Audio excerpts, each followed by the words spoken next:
adentrarnos a este interesante tema, hay que conocer un poco más de la mitocondria, ya que en su membrana interna es donde ocurre la magia. Así que por el momento hay que ver su estructura, la cual está conformada por partículas de ATP sintasa, la matriz, el espacio intermembrana, las crestas, el ribosoma, los organulos, el ADN y la membrana interna y la externa. Pero y a todo esto, ¿qué es una mitocondria? La mitocondria es un organulo celular que se encuentra en las células eucariotas y aporta energía necesaria para llevar a cabo la actividad celular. Las mitocondrias se caracterizan por un gran tamaño de otros órganos celulares. Tienen como función principal suministrar los acarreadores de electrones, o sea, el ATP. Las mitocondrias obtienen el ATP cuando realizan la respiración celular. En este proceso toman ciertas moléculas de los alimentos en forma de carbohidratos que, al combinarlas con el oxígeno, producen ATP. Tú, al igual que varios organismos vivos, necesitamos el oxígeno para vivir. Si en alguna ocasión has intentado aguantar la respiración por mucho tiempo, sabrás que la falta de oxígeno puede ocasionar que te sientas mareado, o incluso hasta te desmayes, en ocasiones más extremas hasta la muerte. La razón por la que necesitas oxígeno es para que tus células puedan usar esta molécula en la fosforilación. La fosforilación oxidativa se conforma de dos componentes estrechamente relacionados: la cadena de transporte de electrones y la quimiósmosis. Cadena de transporte de electrones. En la cadena de transporte de electrones, los electrones se transportan de una molécula a otra, y la energía liberada cuando se transfiere los electrones se utiliza para formar un gradiente electroquímico.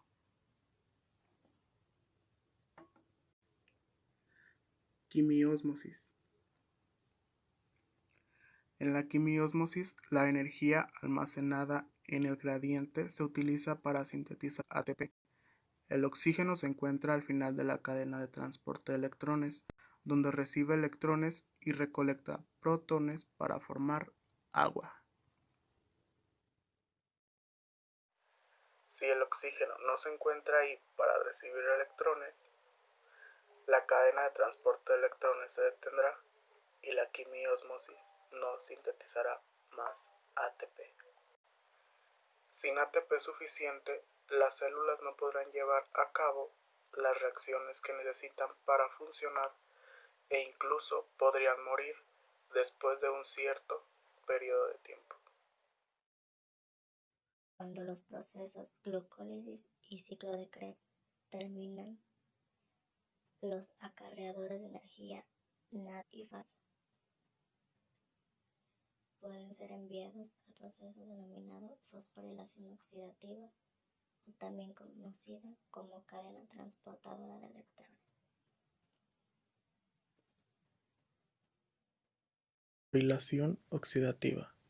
Síntesis de ATP añadiendo un fosfato a un ADP gracias a la energía producida por el paso de protones a favor de gradientes a través de una ATP sintasa en su regreso a la matriz mitocondrial, de donde habían sido bombeados aprovechando los electrones que se habían obtenido oxidando moléculas orgánicas.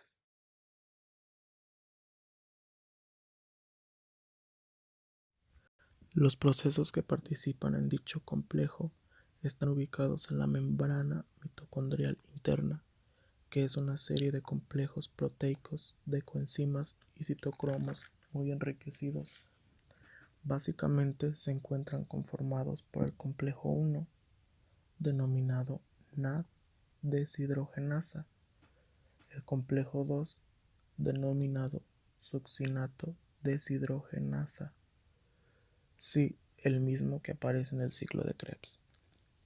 El complejo 3, también conocido como el complejo de la citocromo C reductasa.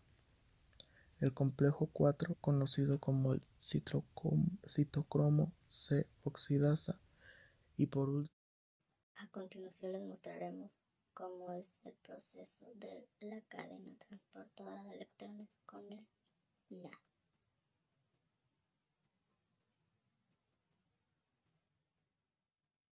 El NAD es oxidado por el complejo 1. Cuando pasa por este, le dona 2 electrones a dicho complejo. Estos 2 electrones comenzarán a viajar a través de estos elementos del complejo 1. Los electrones se van a la coenzima del complejo 2 hacia el complejo 3, del complejo 3 al citocroma C, del citocroma C al complejo 4, y de este último fluye de vuelta hacia la matriz mitocondrial. Cuando regresa a la matriz, se combinan con medio oxígeno y 2 hidrógenos para formar una molécula de agua. A través de dicho proceso empezarán a bombear protones. El complejo 1 bombeará 4 electrones y el complejo 3 bombeará 4 protones. El complejo 4, 2 protones. Estos protones viajarán de regreso contra su gradiente de concentración a través del ATP sintasa. Cuando lo hacen, le dan la fuerza motriz al ATP sintasa para que fosforile ADP y lo convierta en ATP. Cada 4 protones que influyen del ATP sintasa sirven para que. Ahora repetiremos el mismo proceso de la cadena de transporte de electrones, pero ahora con el FAD. En el caso del FAD, es oxidado por el complejo 2. Cuando esto sucede, nuevamente se donan 2 electrones, mismos que empezarán a viajar del complejo 2, van hacia la coenzima Q, de la coenzima Q hacia el complejo 3, del complejo 3 al citocromo C, del citocromo C van al complejo 4 y de ahí hacia la matriz mitocondrial, que es dentro de todo esto, combinándose con medio oxígeno y 2 hidrógenos para formar una molécula de agua. El complejo 1 no participa, por lo que no bombea protones. El complejo 3 bombea 4 protones. El complejo 4 bombea 2 protones. Cuando estos protones viajan de regreso contra su gradiente de concentración, cada 4 protones proveen el ATP sintasa de la energía suficiente de transporte mitocondriales. La membrana interna de la mitocondria se ha descrito como ya una membrana impermeable, lo cual obliga a que el intercambio entre el interior y el exterior de la mitocondria se realice mediante sistemas transportadores. Uno de estos sistemas es el translocasas. A nivel de la membrana interna existe una batería de proteínas destinadas a tareas de transporte. Una de las más importantes es la ATP-ADP translocasa o translocasa de nucleótidos de adeína, a través de la cual estas moléculas fuertemente cargadas de ATP y ADP pueden ser movilizadas a través de la membrana interna. Lanzaderas mitocondriales. Uno de los sistemas que se utilizan para mover sustratos consiste en unirlos a moléculas que dispongan de un sistema de transporte.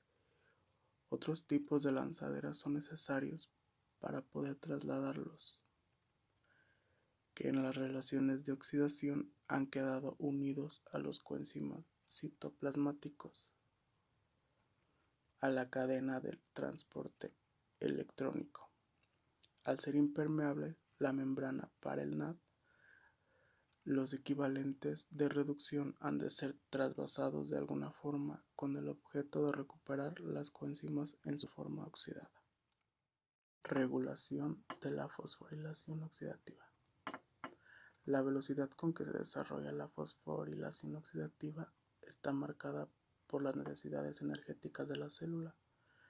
Para que el proceso se realice de forma correcta, se requiere un aporte de sustrato como el NAD o FAD, O2, ADP y Pi, siendo el más importante el ADP. Según la actividad celular desarrollada, se producirá un consumo a mayor o menor de ATP, generándose cantidades variables de ADP. La energía proviene de la oxidación de sustratos energéticos, grasas, carbohidratos, aminoácidos. Es liberada en mitocondrias como equivalentes reductores que se transfieren mediante un proceso llamado transporte de electrones por medio de una serie de transportadores o complejos de oxidorreducción o el redox, embebidos en la membrana mitocondrial interna, conocida como cadena respiratoria, hasta que finalmente se hace que reaccionen con oxígeno para formar agua. En conclusión, se ha ido produciendo una liberación de energía neta en forma de ATP y un segundo tipo de energía denominado poder reductor en forma de coenzimas reducidos. Los principales coenzimas que han participado en reacciones de óxido tanto en el citoplasma como en la mitocondria son el NAD y el FAD, los cuales iniciarán ahora una ruta metabólica, la cadena de transporte electrónico o cadena respiratoria que permitirá, por un lado, la recuperación de coenzimas en su forma óxida y por otro, que los electrones sean conducidos a través de una serie de etapas sucesivas hasta el O2 para formar